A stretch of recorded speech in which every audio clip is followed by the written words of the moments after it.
All right. So for today's asana, we're going to be going through as many as we can, see how far we get today. So we might even trickle into day 3's asana. But I find yin asana to be a little bit easier than hatha, since we get to prop ourselves up and just breathe through the situation. So as I go through these, please feel free to ask questions, obviously, if you need any clarification. The first one we're going to start with is one of my favorites, bridge. I love supported bridge. I feel like so many people have that tightness in the front of the hips that they need to release because we're all used to doing this all day. So bridge is our first one. If someone, there's many, many variations of bridge as well. So first things first, typical bridge is going to be laying on our back and then bringing the soles of the feet to the mat. Legs can be hip distance apart, or if you're someone who needs to be a little closer or farther away, depending on your body structure. So play with it until you feel comfortable. Once you get there, we're going to press into the soles of the feet and lift the hips towards the sky, creating this beautiful space here. But during yin, what we're going to grab is a bolster, as I forgot to grab it myself. So the first variation of supported bridge is going to be in bridge and then giving ourselves a bolster, and it's going to sit pretty much directly on and around the sacrum, so the low part of the back. A lot of people have sensitive backs here, so I don't tend to usually encourage a block. I'm usually a bolster girl. So whether you have a small bolster or the large, either variation is going to work. So you can start off like this, having a supported bridge that's not as intense. And then as the practice goes on, you can lift a little bit more and maybe make the block go higher. So that's why the block is very useful in this, because it's got 3 sides. You got the lower, you got the middle, and then you got the highest. So you can do that with cushions as well. I tend to use this meditation pillow that someone gave to me a very long time ago as a gift. And I feel like this gives me enough support. And then sometimes if I want to go high, I just build another pillow on top. So when you are in there and have all the props up, it's on the sacrum, you have that part of the body up, your shoulders should be nice and relaxed and connected to the ground. We shouldn't be putting too much pressure on it. Then your arms can either go along the side, they can go out to a T, or if you're feeling fancy, you can 100% put them over your head. If bending the knees is going to be too intense for people, you also have the option to walk the feet out and allow the feet. Now, if you do this, you might have to spread the feet a little because you don't want to feel any pinching in the glutes. You just want to make sure that this is the part that's focused up toward the sky. Once again, do whatever you like with your arms. Now, I tend to not put my legs straight here unless I put a bolster under my knees because of my hyperextension in my legs. But most people should be able to lay comfortably here and let their legs go. Their feet might fall to the side or they might stay straight up. It's just going to depend on their anatomical structure. In order to come out of this, we bring the soles of the feet back to the mat, reminding everybody to take the bolsters out as they lift with an inhale, and then exhale as slow as possible to the ground. I tend to, that if I do this as well, after this, I get them to hug their knees into their chest. This sometimes can release any tension we have in the low back. Or also, I do give the option to just gently rock the sacrum to get that feeling out if they feel pinchy or if they feel too much of their low back. So like I said, you can have the option with just the bolster under the hips to release those hips up to the sky. You can also put a bolster under the knees as well. That's one variation of bridge. You can put up the block. You can also add the arms in. So if you want to connect your hands to elbows while they're up and over, you're welcome to do that. If for some reason this is aggravating your neck in any way, stop immediately and find a different variation. But those are typically going to be all your variations. So either block under the sacrum at any level, or you can use a bolster under the sacrum as well. And or you can add a bolster under the knees if you're going to extend the legs.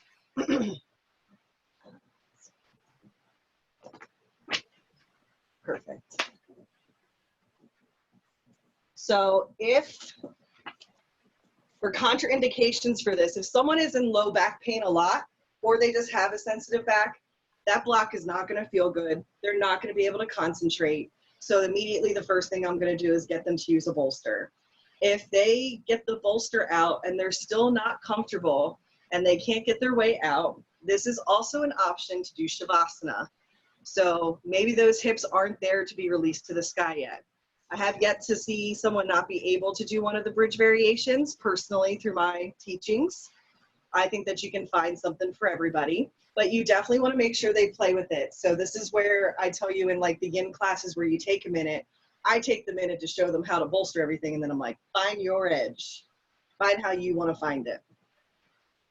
So anybody with hip replacements, arthritis in the hips, or any type of very deep hip injury or pain, I would not recommend this for them.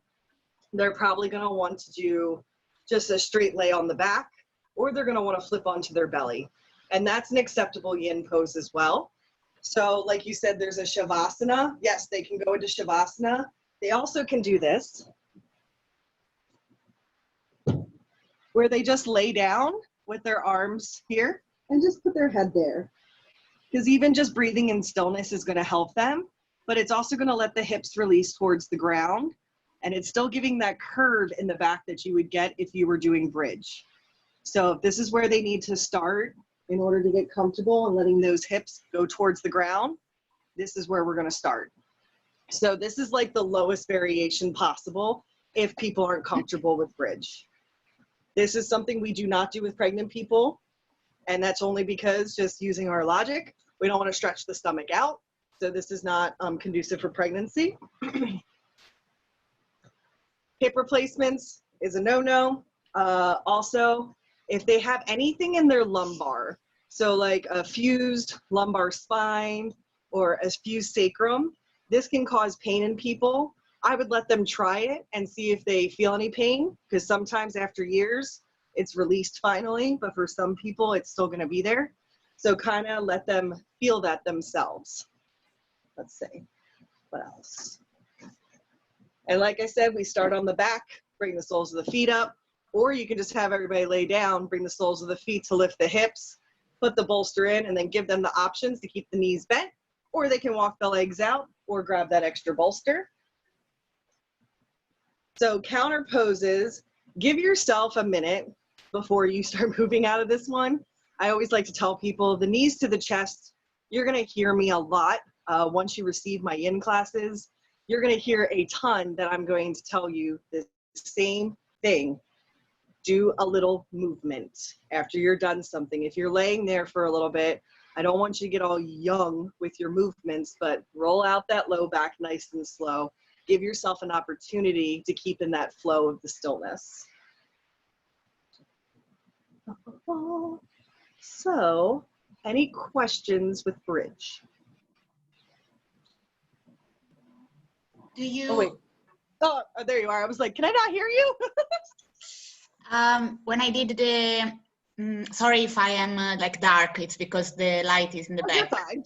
But when I did the 200 hours, there was a big debate about the glutes, engaging the glutes in this pose. Well, here's what I'm going to tell you, because I'm the anatomy girl. Yeah. You are not going to activate your glutes. Okay. They are passively, some of the gluteus muscles are passively going to activate once you get to a certain spot. You just don't want to use the glutes to get there. So when I tell people to place their feet in, I tell them to use the thighs. Focus on lifting with your thighs. So as if you put a block in between your, right above your knees into the thighs, like squeezing there, and concentrate on the squeezing of the thighs. Here's the thing. That is some of your glute muscles that do that as well. We just don't want you clenching your whole glute family muscle. So things passively activate, but it's not the activation we're going for. Does that make sense? Yes, yes, totally.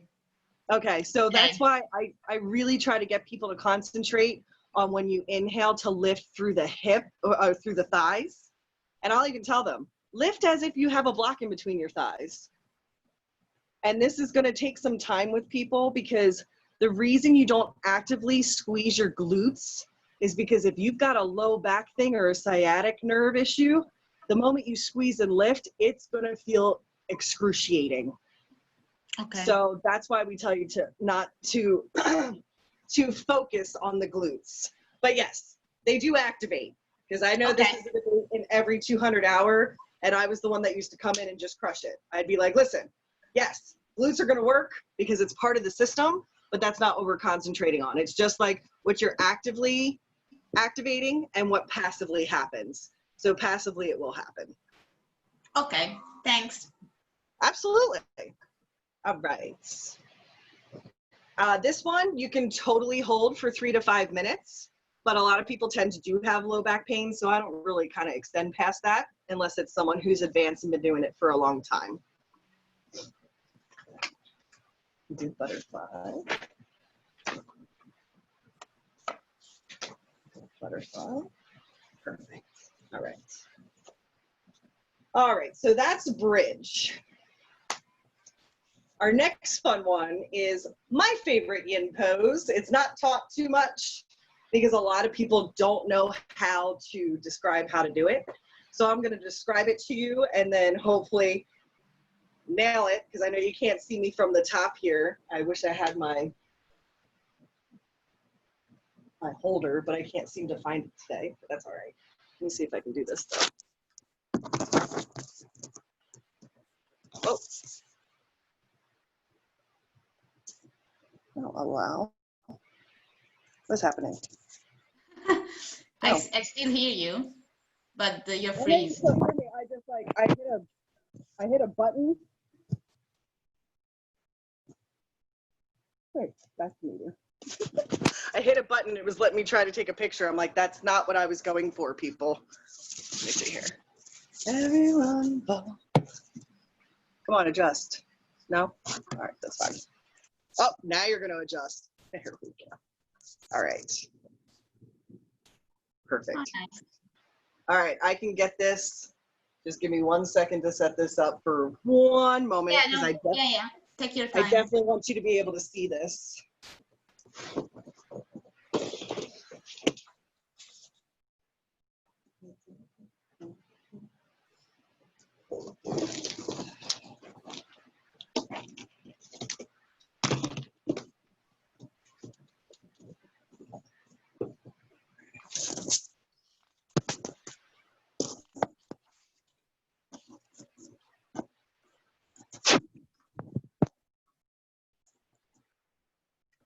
Perfect. Now stay and don't be a jerk. No promises.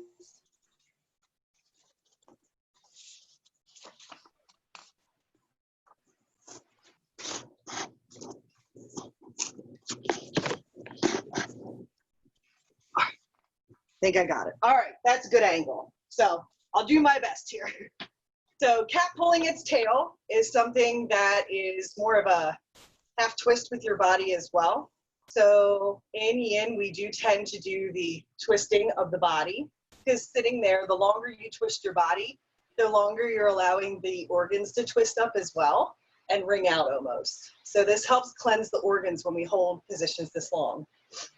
When it comes to cat pulling its tail, first thing we start is on the side. So everybody's gonna lay down just like this. I even get them to prop their forearm here for now, because I want them to see where we're going. So I'm going to tell you to take the back leg, as you can see, and just bend it towards your glute. So towards the hip bone. It does not have to hit. It's just bending of the bottom leg. Then we take this top leg and we bring it forward. Now this is the simplest version of it. So this is just like a twist you do at the end of the day. So someone who has that leg flexibility and they want to go down like this for their yoga, this is kind of a variation of that. So you have the option to just keep the bent leg here, or you can take the top hand and kind of hold the ankle. We don't want it to come off the ground. So if you're pulling your foot and the foot's coming off the ground, we don't have to grab it.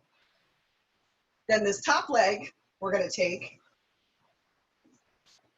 and we're going to bring it forward. Now you can get a prop to catch this leg as it comes down, or if the foot has the flexibility, it'll go all the way down to the ground. So creating a nice awakening right in that IT band, everybody's favorite little enemy. So you can prop the foot up and it can stay here.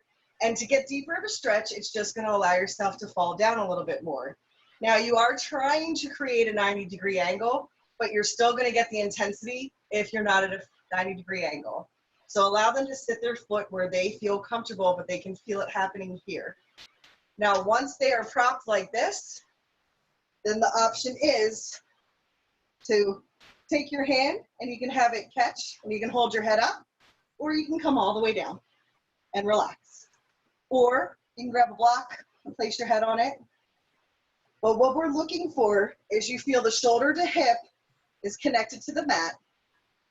That bottom leg, the knee and the ankle are, we're bent at the knee, and the ankle and the knee should be connected with the mat.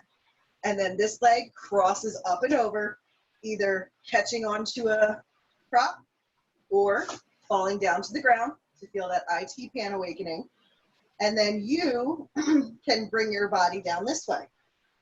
Eventually, if you are in full cat pulling its tail, and you can grab the foot and it's down and this leg's down, you can eventually turn your chest toward the sky and allow the shoulders to connect with the mat. That is full cat pulling its tail pose. We're going to start here because that's going to be intense enough for people. If they're able to, then they can add the twist. But both shoulders are going to come down onto the mat. It's okay if that right one is a little up, but you still want to feel the connection to the mat. And grab that bottom foot.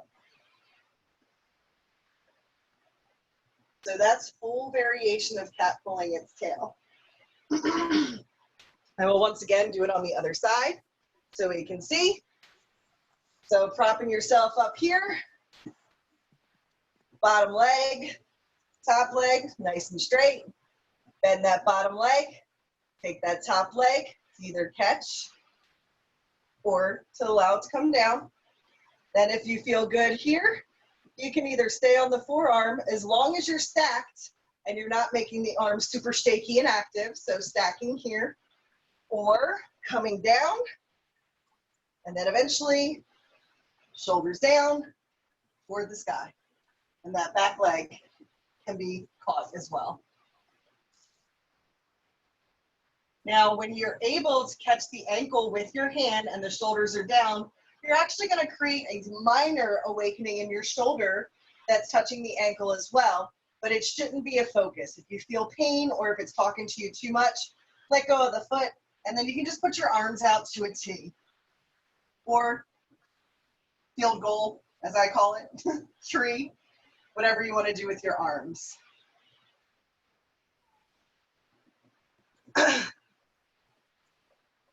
So that is the full-on variation.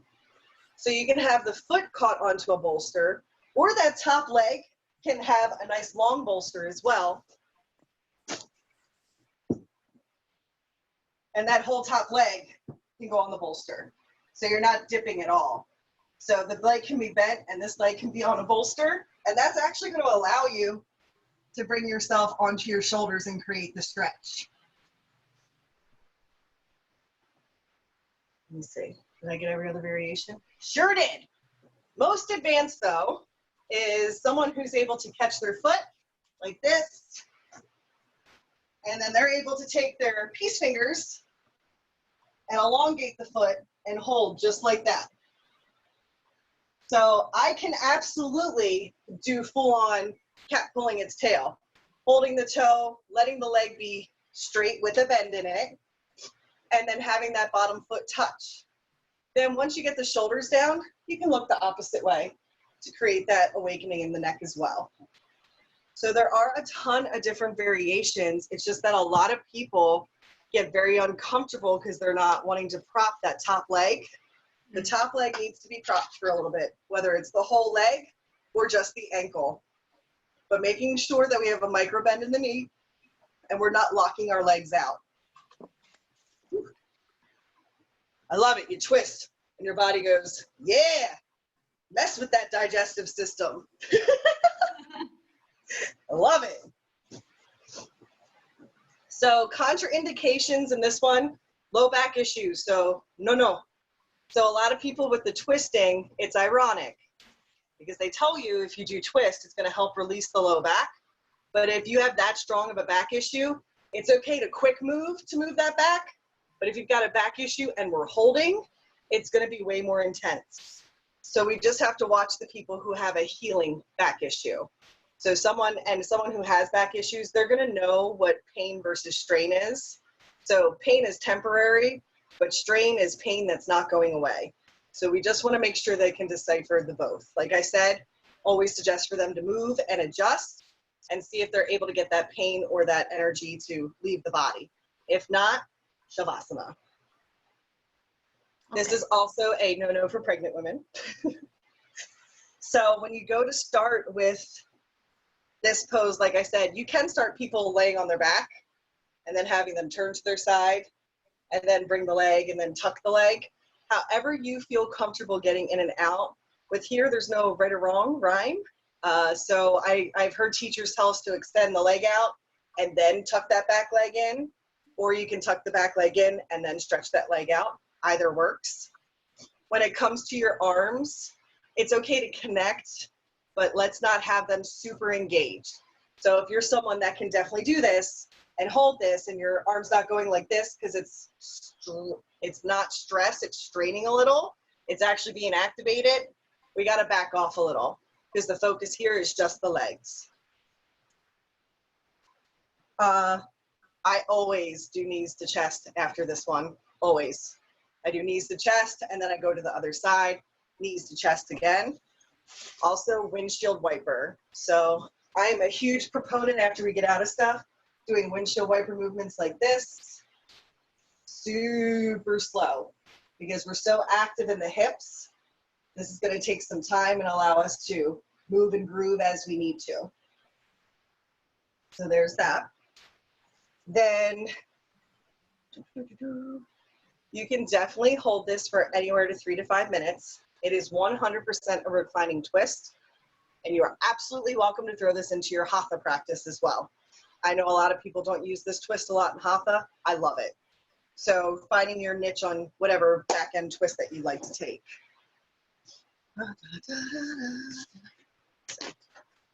All right. And also with this one, since we're on our side, just remember, even though I tell you bolster under the sit bones, this is not something that needs that, obviously, because we're not sitting on the sit bones, but I like to reiterate, because the only prop you're really going to need is either for under the leg or the ankle.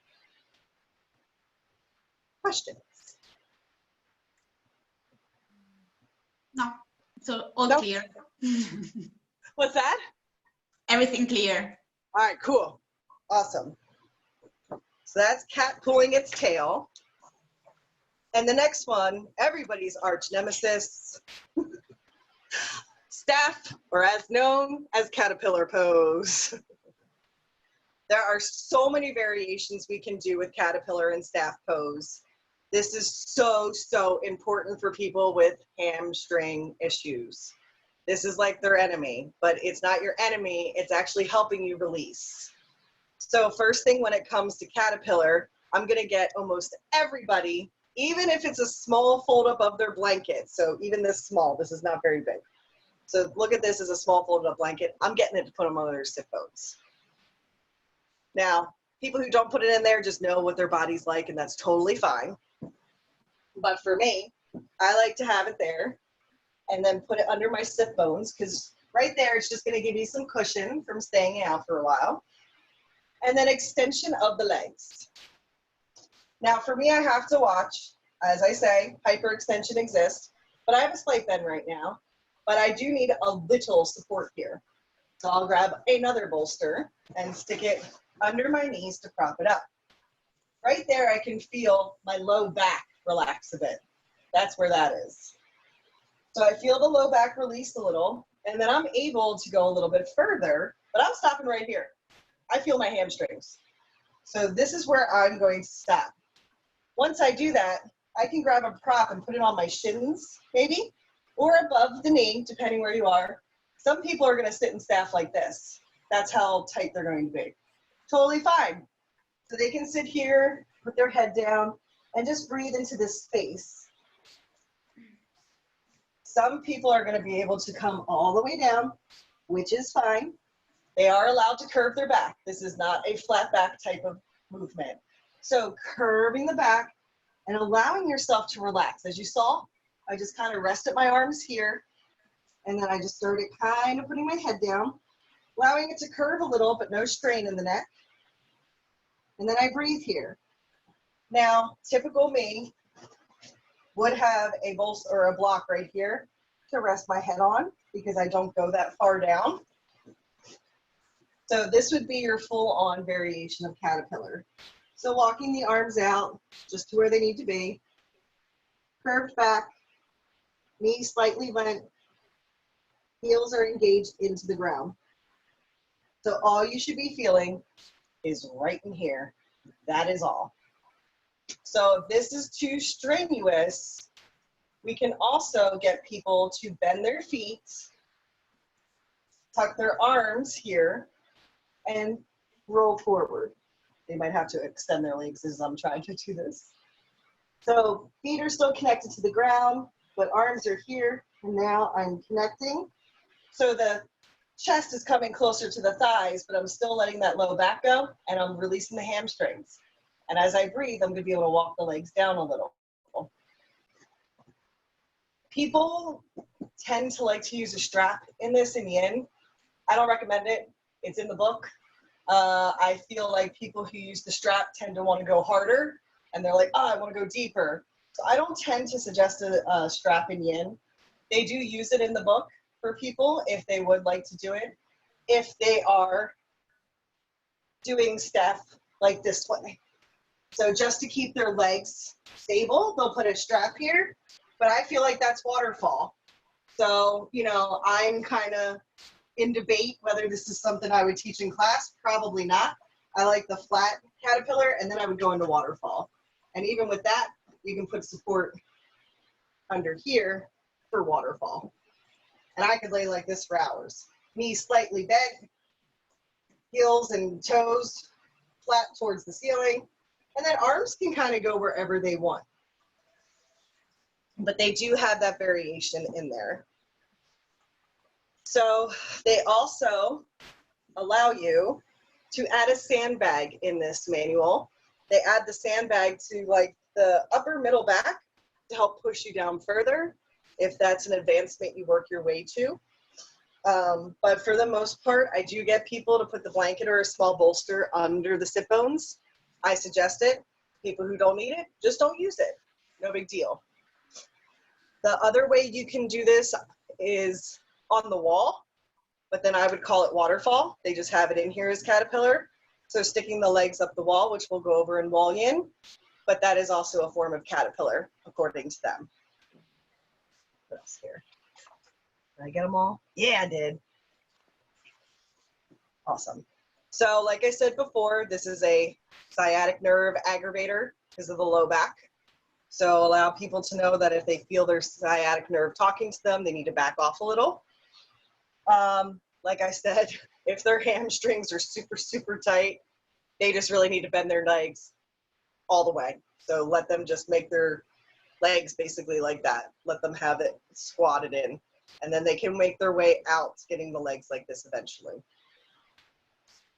So Most pregnant women can do this pose if they spread their legs a little, but then I feel like it goes into wide seated forward fold. So they can do it, but they're gonna have to create space for the belly, which we'll go over in pregnancy workshop.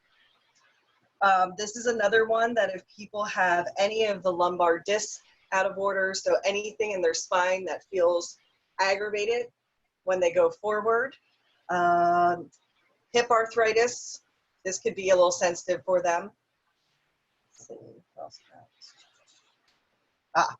And like I said, this is one pose I'm pretty crazy about because, as you know, as an ex-dancer, hyperextension runs rampant in a lot of people.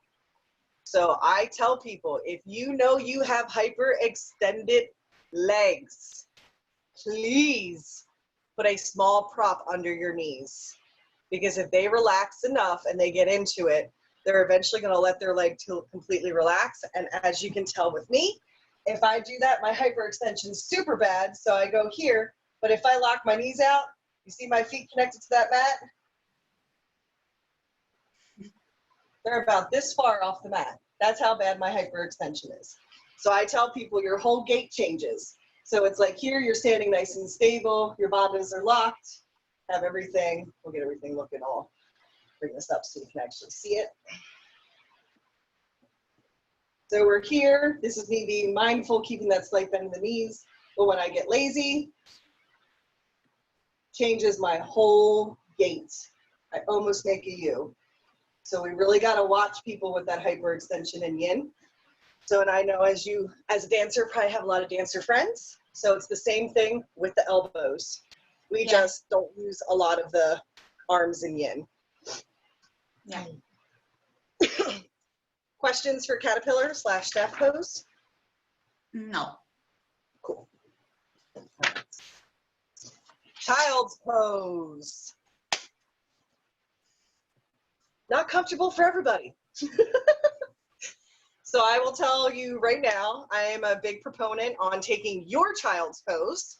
So I tell people, I show them both variations. So obviously knees together or wide-legged. So for a lot of people, it's going to be wide-legged. A lot of people really like to tend to choose that one, which is fine.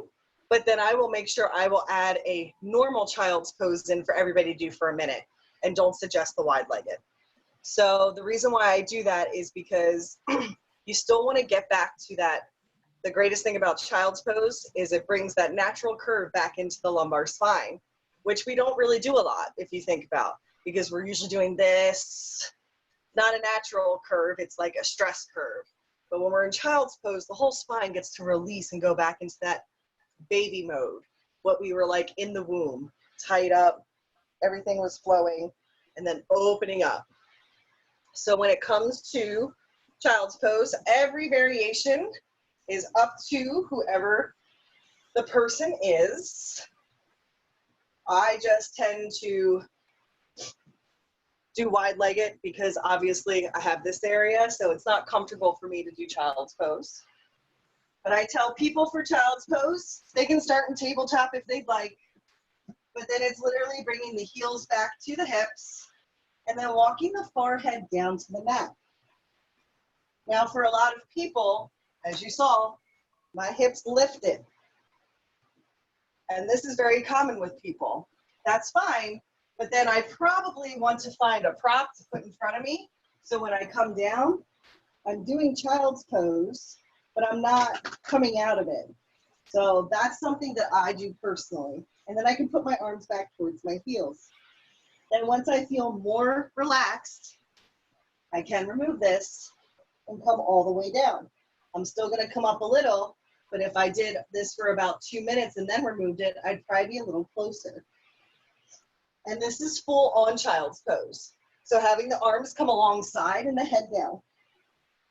Arms are relaxed, spine is relaxed, just feeling it in the legs. So that's the first variation. You can also come here and walk the arms out. So you can have the arms out long in front of you. Just make sure you adjust your head and neck so you're not straightening it. That's variation number 2. I showed you the one where you can catch yourself. There is also wide-legged. That's where they're doing it. I was like, what are they doing? Then if you come into wide-legged, you can do the same thing, but then there's variations with the arms you can take. So once you come into wide-legged child's pose, obviously you can walk the arms out and bring them here or to the floor. You can bring these back towards the heels again. Or you can take your arms and come in between the legs and put your head down. But since my butt is coming up, I would grab a prop. So a prop right in here. And then you can put your arms through if you'd like. And then adjust yourself.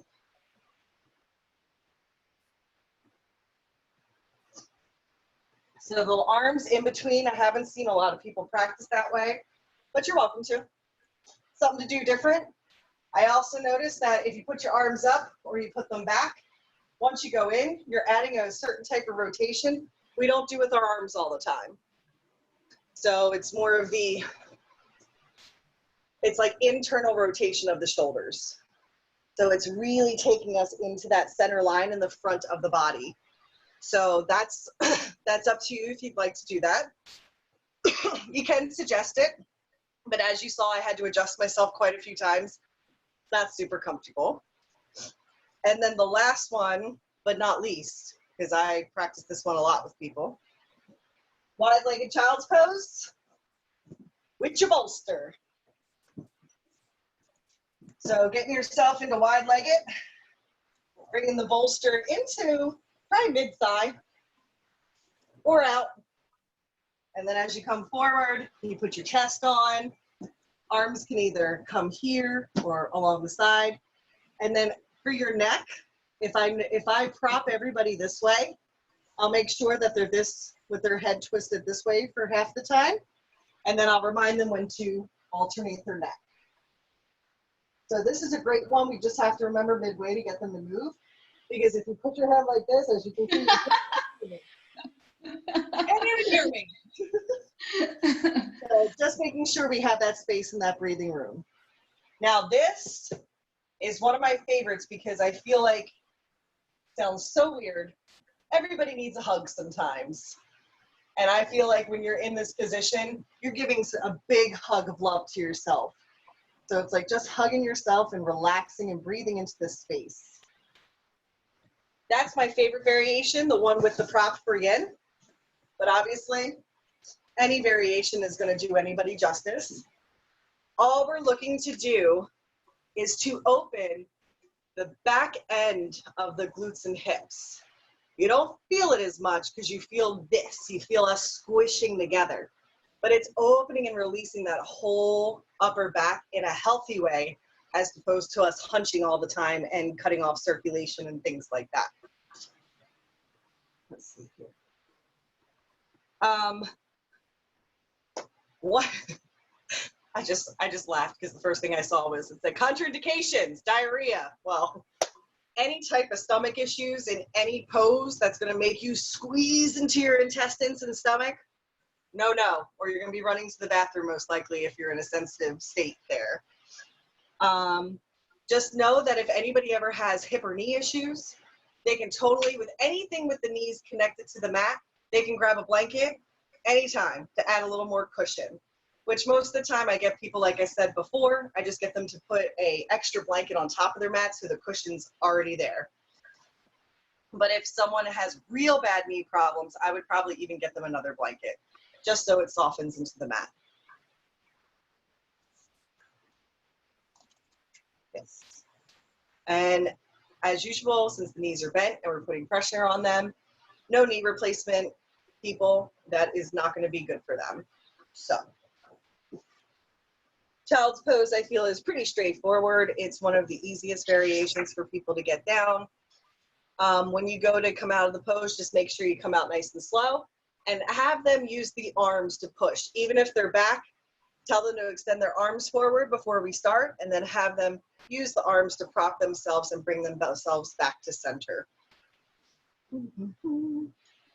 You can use this as a counter pose anytime.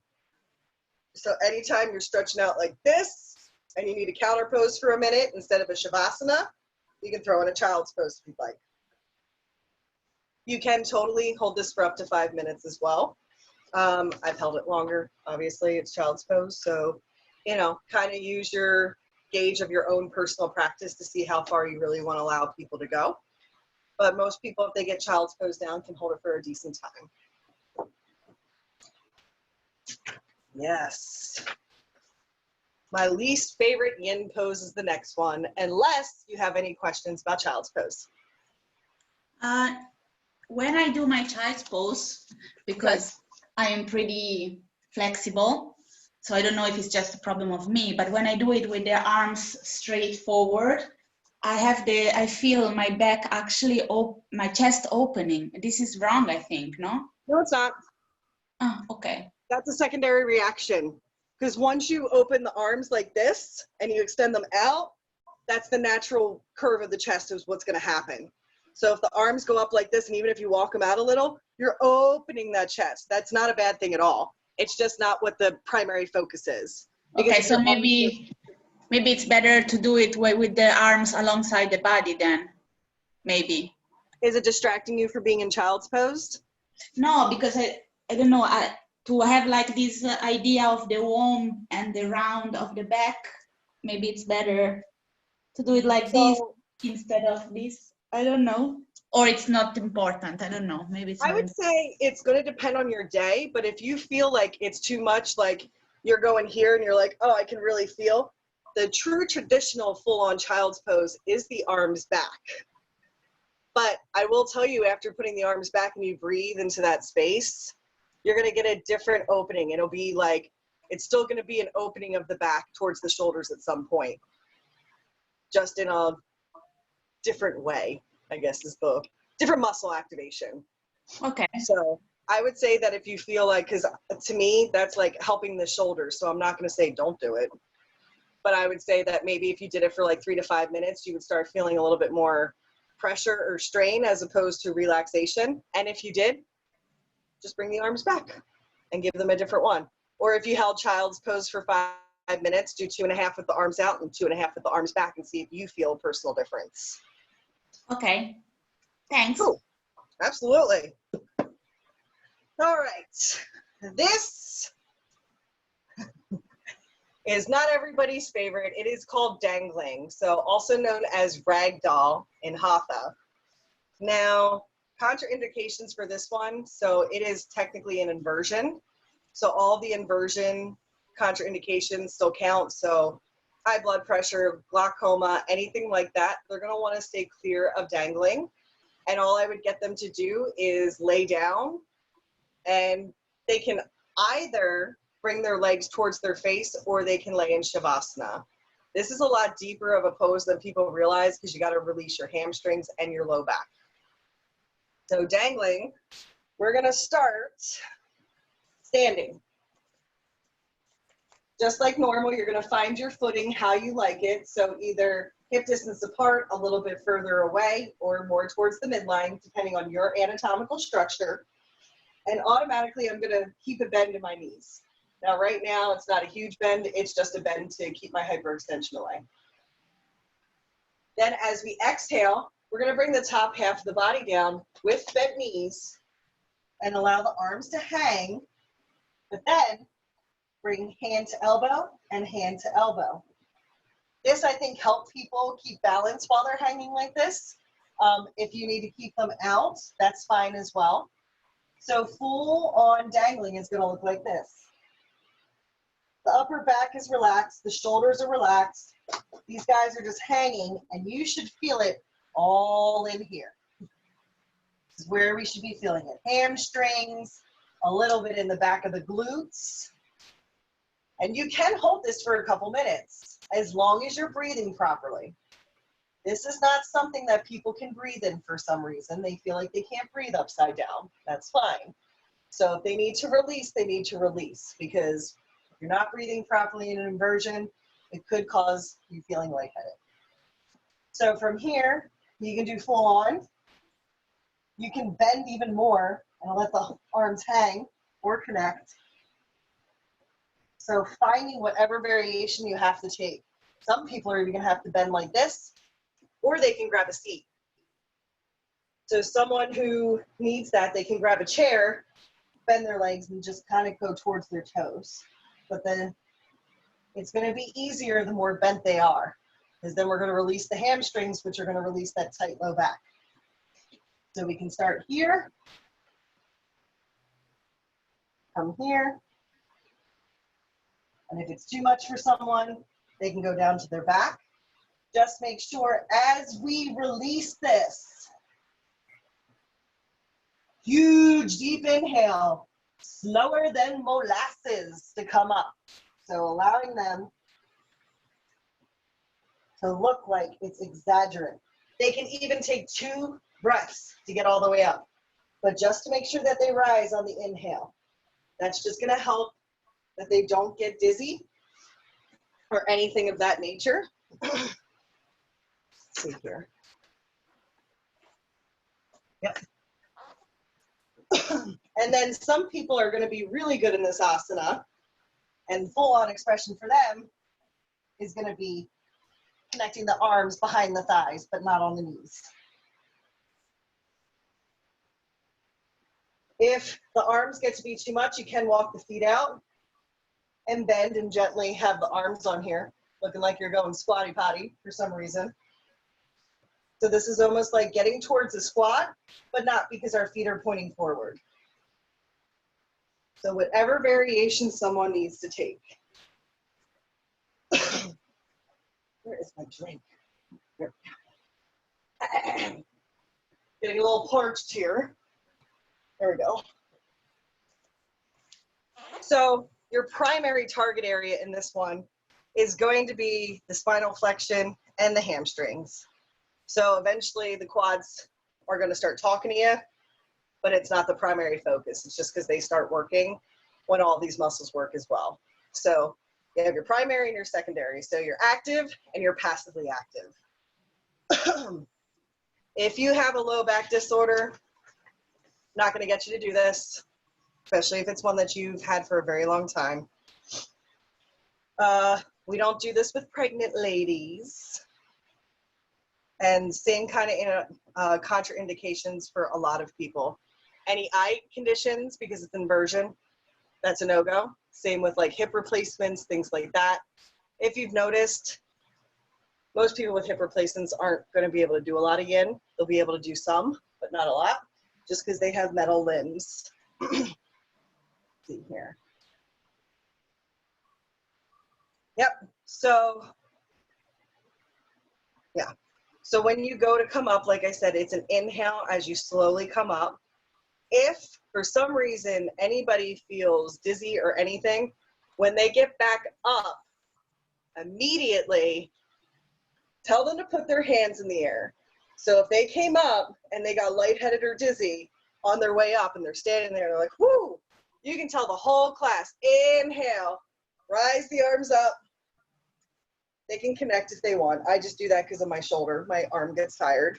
Or they can keep them like this and just take a few deep breaths. It's going to allow your circulation and your blood to pump in the direction it needs to. So it'll allow everything to come back down, and that lightheadedness should go away for people. Counter poses, you can do twist once you get down to the ground. I have also seen someone make us walk into squat from here. So dangling, come up, and then walk our feet out, and then come back down to a squat. So that's a good one to add in as well.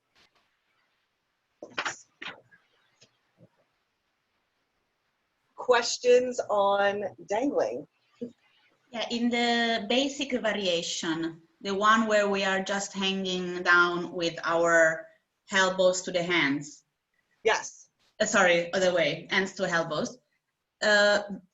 How do you do with the shoulders?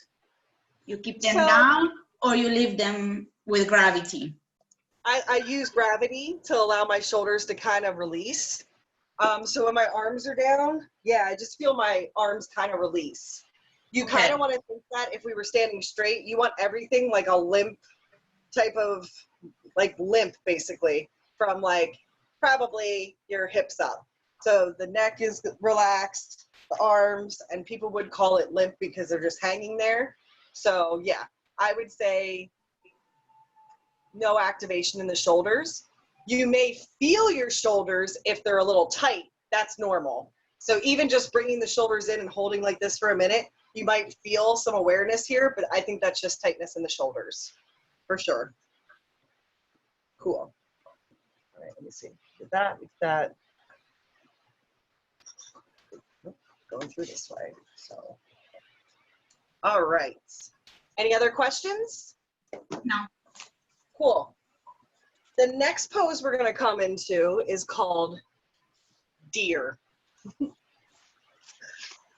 Deer is something that a lot of people do not practice for some reason.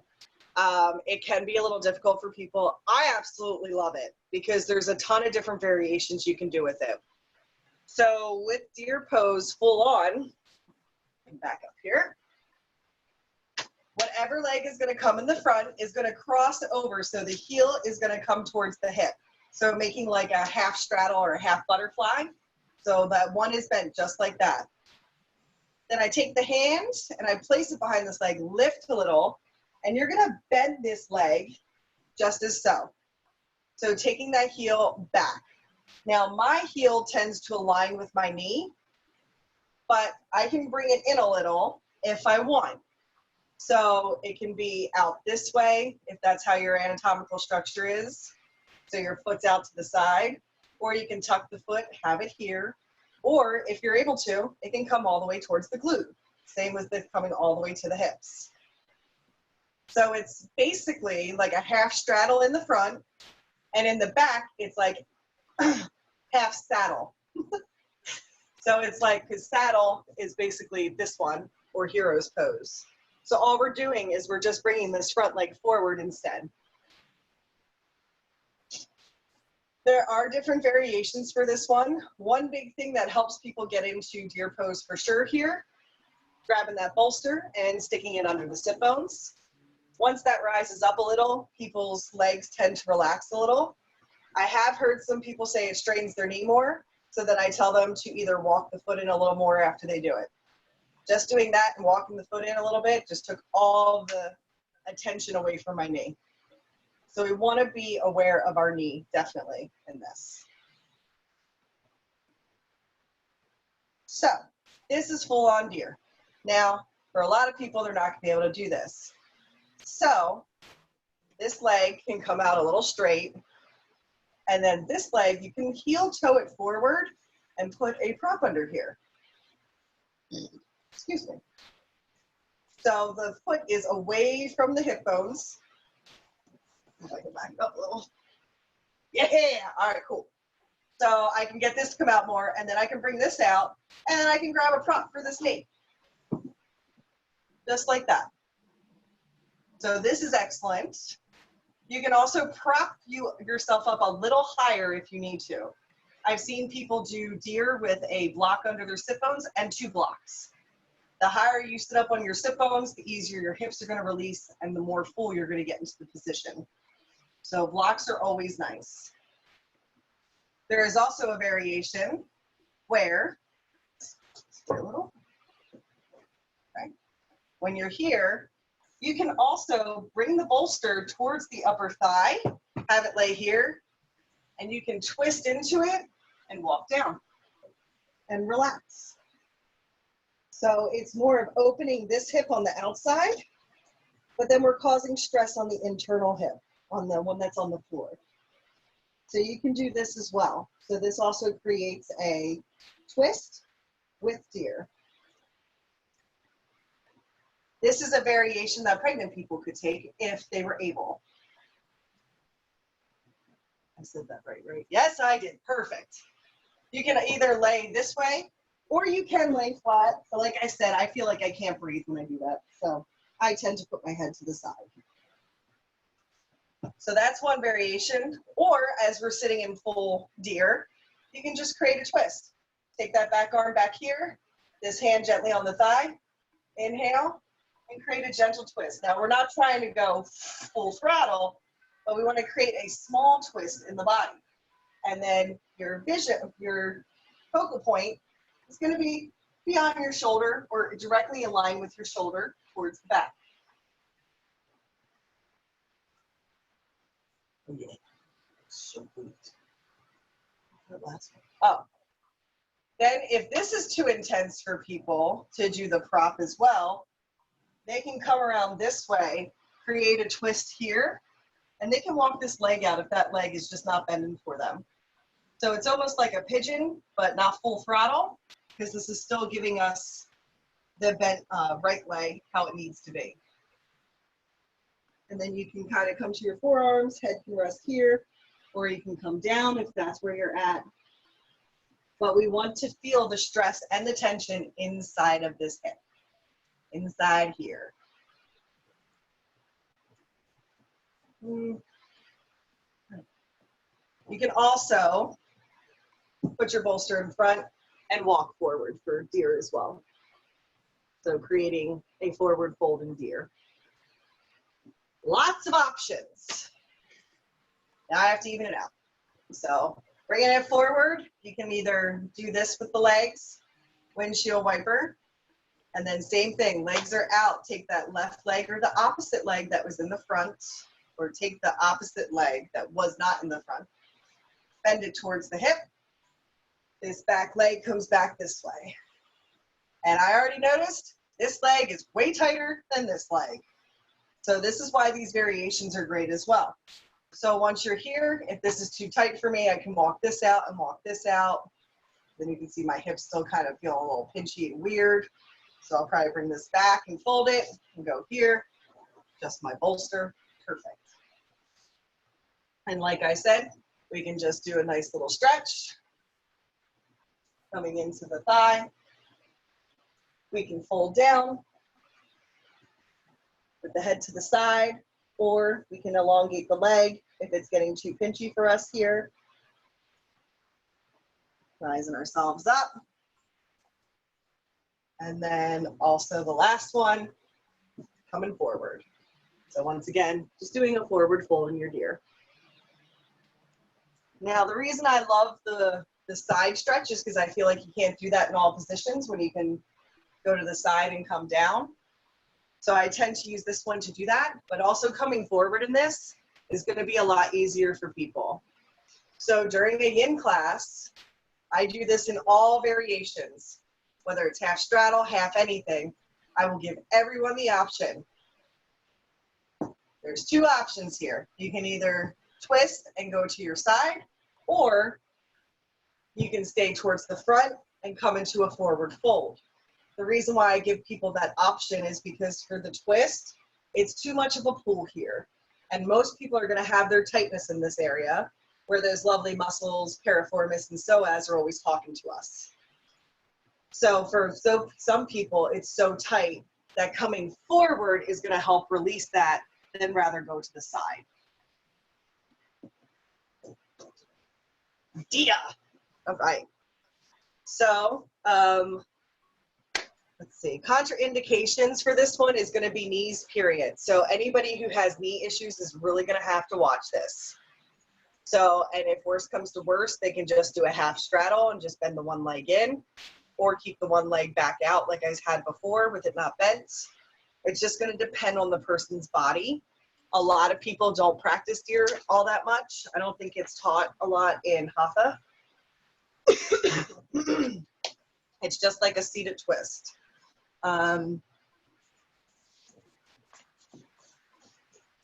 Okay. So if you're going to do full-on deer without any propping and you're just going to sit up in it, don't hold it for more than 3 minutes for a lot of people. But if it has a prop involved, you can hold it up to 5 minutes. Reason being, like I said, it's not practiced a lot in Hatha. This is not a position a lot of people get into. So it is a combination of what I said before. Here's pose, saddle in yin, and half butterfly. I just saw that in the book and I was just describing it that way anyway. Woo! Gotta love it. So it is useful after long held external hip rotation. So that's something that we all kind of need to work on because we're all so tight, opening up. and then even internal eventually. So we'll go over that as well once we get to my other variation. All right. How are we feeling about deer? Did you feel like you got in there comfortably? Yes. I'm just curious to know, when you are in the basic version, the first one we saw, do you have to have your sitting bones both on the ground? Yeah. Okay, so maybe that's why I was comfortable because I didn't. One was a bit up. So, and that's where I say, like, when one comes up, sometimes you're gonna have to walk the foot in more, or you're gonna have to kick it out a little more, depending on your anatomical structure, or you have to adjust the other leg and move that out. So it's finding that space, but that's why I tell people, if your hip comes up a smidge, like I'm talking like this, not a big deal. But if you feel like the hip's coming up, then definitely put some extra cushion in there, because we want the hips even. If the hips aren't even, we're going to create tension or stress in other parts of the leg that we're not trying to concentrate on. So that's why I tell a lot of people to make sure that they prop themselves up on their sit bones in these asanas, because when you go to lean, yeah, one of the sit bones is going to come up. That's just natural. So that's not like detrimental. But eventually when you go to lean and go forward, once you sit in deer like full on for a while, both sit bones will be on that ground, even if you fold forward or to the side. Not for everybody, because everybody's anatomical structure is different, but that should be the eventual goal. But if your hip's coming up a smidge, we can work with that. We just don't want we don't want your hip bones like this. It's okay if they're like this a little, because once you go onto the other side, probably going to be the same kind of lifting, and it's still going to balance itself out.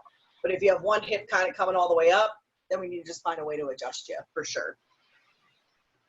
But yeah, sit bones should be connected. That's what makes yin lovely and difficult at the same time. All right, let's see here. Perfect. All right. I am going to skip over dragon right now, because that's a ton of variations and I want to open with that eventually. So starring dragon. All right. I am going to go into frog though. Frog is very, very difficult for people, and there are a ton of different variations of it. Now, if someone does not want to do frog, I'm just going to suggest for them to go into wide-legged child's pose. Frog is an advanced type of asana. It is not for everybody. I mainly teach this in yin, always with a bolster, always. And then I tell them to remove it if they feel comfortable. So frog variation is basically, you start with your knees just like this, and your tops of your feet are flat. Then we're going to walk the knees out wide, keeping those feet flat and kind of pointed towards the middle. So like making a diamond a little bit. Then allowing yourself to let the knees drop as wide as they're going to go, and then coming down onto the bolster or onto the ground. So it's almost like a diamond that you're making back there. Now, if you're real flexible, you're going to be able to go all the way down with the feet pointed in towards each other. That's kind of a full-on frog. So making that diamond, but this is not something a lot of people are going to be able to hold for a full 3 minutes. So you can try it with the feet together, or you can kick the internal side of your foot out to the side and flatten things out.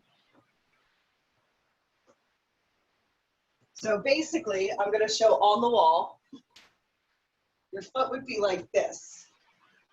Yeah. So in line with the knee and flat, and same here. Now, if that's too intense, that's when we bring the feet together. But the whole goal is to eventually have the body be like this, on the ground, so flat. It's not a squat. This is very different. This is going to not be for everybody with knee conditions, obviously, and also super tight hips. Every time I try to cue frog, people get very aggravated. So what I usually do is I'm a propper. I get people to grab it and bring it, once again, towards their mid-thighs, and then to come forward. Then I will get them to lift a bit and walk the knees out to the side of the mat with the feet pointing inward. So just like that. And then I get them to move forward on there. And then as we breathe, the knees should walk outward. So you should go deeper that way. Now, if you feel that frog is something you're very comfortable with, that's when we take the flat foot and come out to the side. And then let the hips drop even more. If this is too difficult, we keep the one leg propped up, and then we take the other leg and we just let it go forward. There's a wall here, but just let it go straight. So either propped up or straight. So doing one side of frog at a time.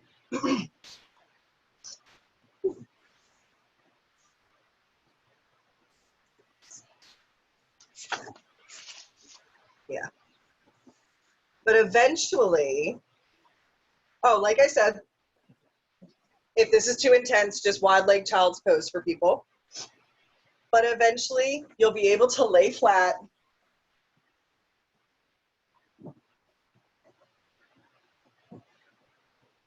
Lay flat with your legs out like this while catching your head. And then I tell people you can start like this and then walk the knees up. But as soon as you feel those hips lift right here, that's where we stay. And then we breathe and let the knees go out. Once the knees go out a little bit further, then you can advance it. We're never going to bring the knees above the hips, so keep that in mind. But when you're in frog, knee and ankles should be connected to the floor if you have the legs wide, or knees should be connected and toes should touch if you have it towards the inside.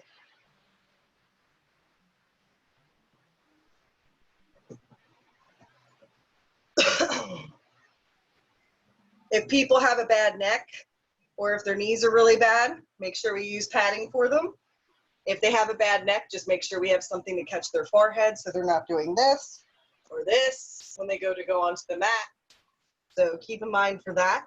And then another rule of thumb, if they're gonna bring the arms up overhead again, if they feel any tingling, they need to release the arms. So either bringing them to the forehead, putting them behind them, whatever's gonna release that tingling of the arms. Oh yeah. Good old frog. And pregnant women are welcome to do this as well, but how they have to rest, unfortunately, is directly on their forearms. So that way the belly doesn't touch the ground. So if you're pregnant, you're gonna do I call it the forearm clasp. You'll let your head kind of relax. They can totally grab a block to rest their forehead. And then still same thing with the back legs. Either they can point them together or they can walk them out to the side and have the feet out this way. Counter pose for this, I would just have them really walk gently to bring the legs in, push into the arms wherever they're at, and allow them to come into child's pose. That's a great counter pose for this one. Or you can get them to lay on their stomach and just let them rest on their stomach after they do this. That's another little mini shavasana that we do during this as well. Yeah. Frog. Good old froggy. All right. Questions about frog? No. Perfect. All right.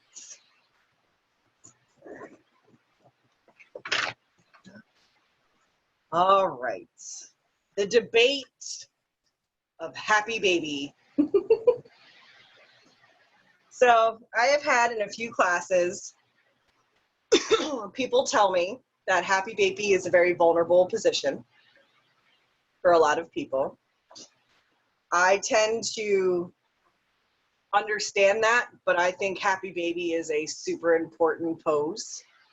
So I tell people if they feel uncomfortable with happy baby, like in the beginning of class or anything, I would just, or during class, I'd say, we're going to come into happy baby next. You're welcome to stay on your mat, or you can head over to the wall. So I give people that option because some people just don't like their privacy out in the open to everybody. They'd rather be connected to a wall, which is fine. This is me just working with a lot of people of different types of energy.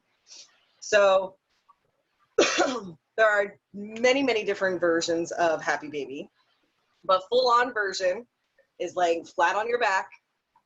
Your sacrum is connected, feet are up to the sky, and you're grabbing your feet. But by doing that, it's like your hands are pressing into your feet and your feet are pressing into your hands. That way we're causing tension in the hips and the knees are coming down toward the ground. So a couple versions of happy baby. What I tend to do in yin is I'll do one leg at a time if I think people might be uncomfortable with it. So just getting people to lay flat on their back and then having both legs long. Then from here, they're gonna inhale, bring that left leg up, bend the knee, take the left hand up to meet the sole of the foot. For some people, it's gonna be the inside of the foot, but there's a lot of people who can only reach the outside of their foot, which is fine, just don't let the knee splay out. So I tell people just keep that knee like it's pushing towards the ground, not out towards the side. This is a half version of happy baby, or they can use their peace fingers, that's fine as well. So this way I'm pushing the foot up to the sky, my arm is relaxed, it's just holding the toe, which is creating that friction that I need. And then you can just gently release it and then come into the other side. So happy baby variation of one leg at a time seems to be very popular, but I also think this is going to help people get deeper in it. Because once I bring up my other foot, you're going to notice, oh, what's that? My sacrum came up. And we want our sacrum to stay as grounded as possible. So a lot of times I'll do one foot at a time, or I'll make sure the sacrum is on the ground, and I'll reach a little bit further, but my legs are going to be bent more. I'm not going to have that perfect alignment, which is fine. All you really want to feel in happy baby is that, oh, the inside of those hips, the pelvic floor area, right in there should be saying, hello. This is creating all the tension in that internal hip that it's going to release. That's why with this, when we're done, I'll let people do the one leg, and rock their low spine to help release that tension after they've been creating it for a while, or the stress. Same thing. We can do one leg at a time, not a problem.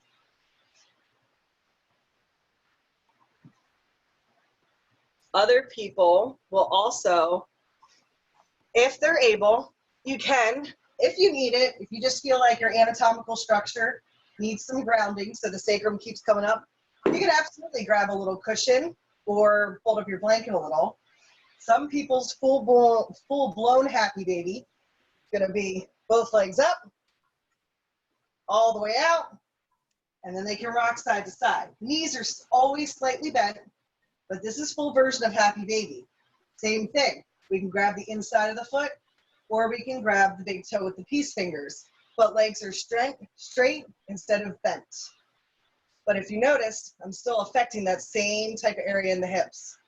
But if I'm here, I create the tension. You can tell my next step is to be here permanently, as you can see the twitching in the leg. So that will be my next step once I can get this to release to where I need it to. Make sense? Yes. Awesome. Woohoo! Oh, I love happy baby.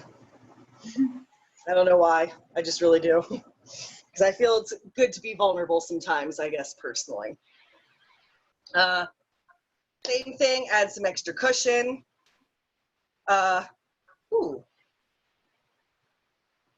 Women who are menstruating, I have a note in here because he did write this in here and I thought it was super interesting. He said women during menstruation may also choose to not allow their hips to roll all the way to the floor. Why? Because we have pain physically in that back part of the body because it's like ciphering out. So it can seem more intense during a menstruation if you have a menstruation that's powerful like that. So just so we know. It's the only time he ever mentions it, so I thought it'd be used. Yeah. I thought we need to.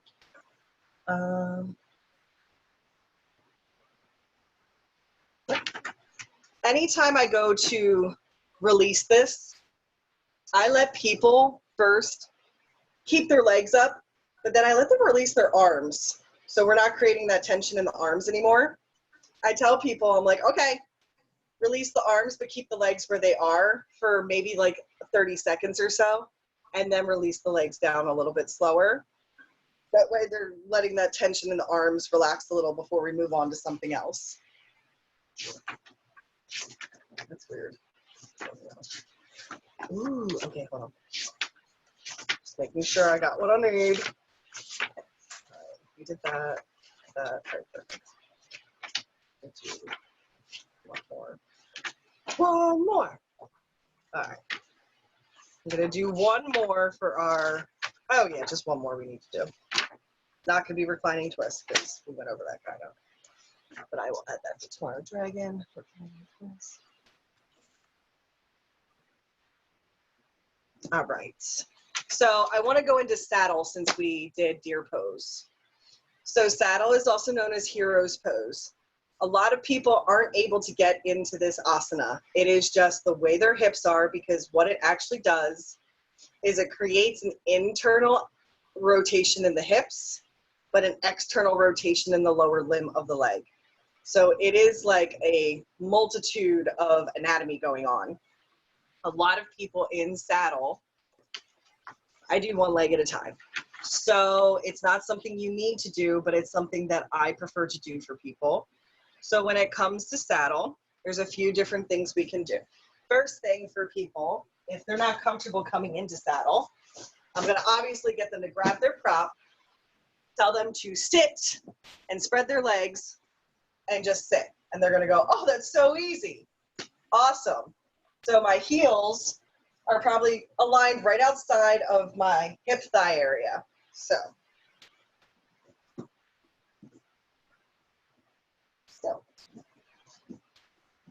there we go. So it's sitting out to the side. My heel is up toward the sky. That's how my foot is. Some people's ankle might go out a little bit more or come internal. No big deal. We just want the thigh to be kind of the outside of the thigh to be in a midline towards that lower leg. That's kind of so we can create that anatomical structure we need. Then from here, I would tell them, remove the prop, put their hands behind them,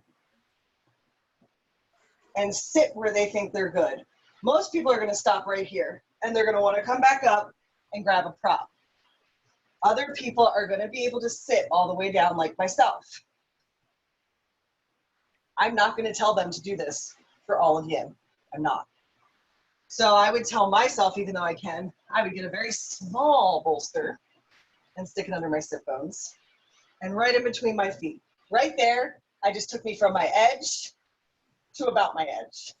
So finding that tension for yourself. Then we can stay here, or what they're going to tell you to do, full-blown saddle, take it all the way back and lay down. Still in my head. There we go. So coming all the way down to the ground, shoulders are in contact. Sometimes there's a curve in the spine, so there might be some space here. No big deal, as long as you're not feeling tension in your back. And then to come up, same way. So they would come into the elbows and then all the way up. That's full on saddle. Most people aren't going to be able to do this. So first variation, we'll get in saddle. We're going to lean to one side and just bring one foot out long. This way, they're able to let this foot relax and full throttle, the concentration is in that left leg, the opposite leg that's bent. So then from here, you can absolutely lay back. You can go back again. You might have to adjust your foot a little. Come forward so I don't smack my head again. Go. And you can come down this way. Now, when I have the one leg bent, I don't need any support. If the one leg is straight, I meant. I don't need that extra sit bone support. But what I will tell you, I feel it in the quad and I feel it in my lower leg. I am not feeling any strain or pain in the knee, which is perfect. Once you want to come out of half saddle or hero pose, what I usually suggest to people, even if we walk down, I'm going to tell them to bend this knee. This is also another variation. You can have this leg bent instead of it long.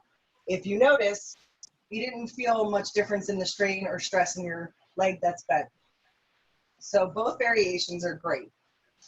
Once I'm here, I tend to get people to push into their foot to come to the side to get out of it.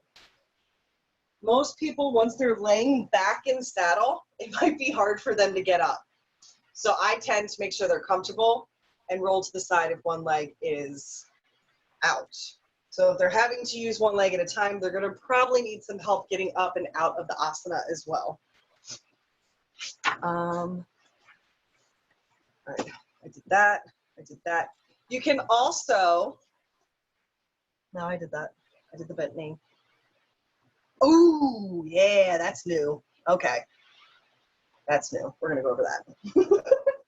So legs bent, and let's say, let's get into this again.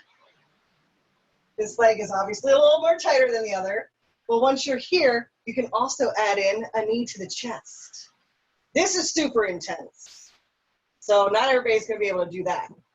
But you can also, like I said, leg can be straight, leg can be bent, or you can bring the knee into the chest as well. That's going to create way more awakening in that quad. Once again, then just push into the side, come out, and then they can roll on their belly, or they can rock their way up to a seat, however they'd like to do it. Nice. You can also, whether your leg is, both legs are bent, one leg is bent, or, yeah, both legs bent or one leg is bent. You can also go into full-on hero or saddle. So you can still put that prop under you.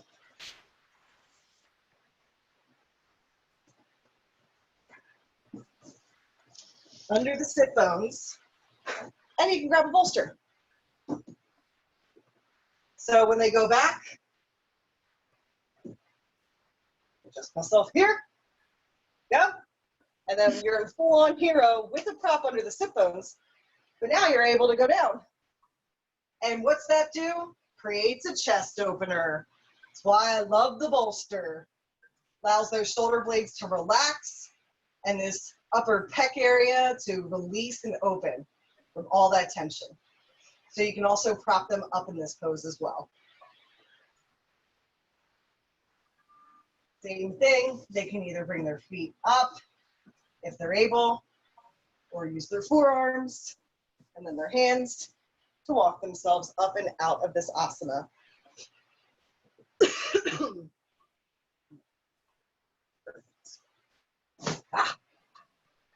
Time here. Ooh. All right. All right. Now, I will be honest with you. This is one of those poses. It's going to take a long time to get everybody where they need to go. So if it's advanced class and they can do their saddle and things like that, I say go for it. But I want your yin practice to actually deepen and do better. And for a lot of people, that is going to require us to do half of the yin pose most of the time. So when I usually teach this in class, I usually do half saddle. Even people who do full-on saddle will do the half because then they can notice the different tension between their legs. So that's kind of my thinking when I go to do yin personally, because people are like, oh, I want you to empower your own inner healer. But in order for you to do that, I'm going to have to get you to feel each leg each way. So I'm a huge proponent on doing one leg tucked, one leg out, one leg tucked, one leg out. And then if they're feeling saucy and I have enough time, I will give them the option to take a mini shavasana or take full saddle. So giving people an option to deepen their and see where they're at with their saddle as well, or their butterfly, or their straddle, whatever one is like a deep hip opener.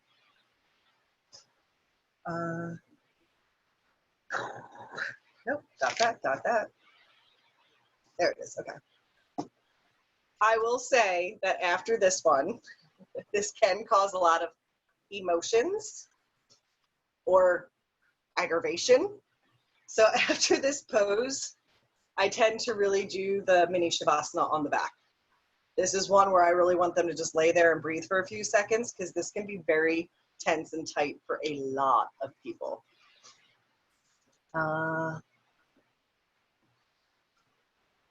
Yep.